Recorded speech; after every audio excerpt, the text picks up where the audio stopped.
No way in or out. Flooding is already starting to affect people in Dodge County. Today in the community of Ames, Nebraska, ice jams again caused water to overflow onto a road into a local neighborhood. 3 News Now reporter Sydney Gray was there as crews worked to take control of the water.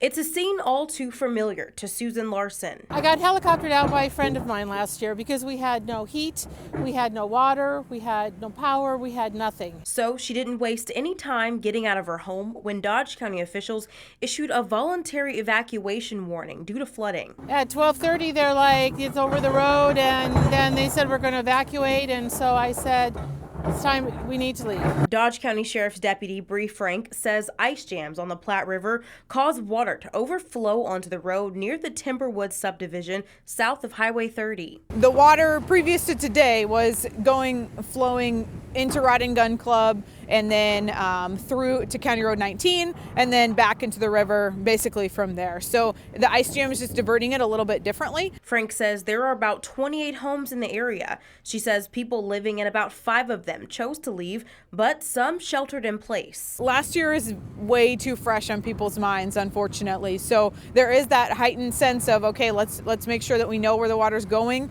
and have plans and evacuation plans if needed. And that's kind of what happened today. Crews are using a tool attached to a helicopter to break the ice.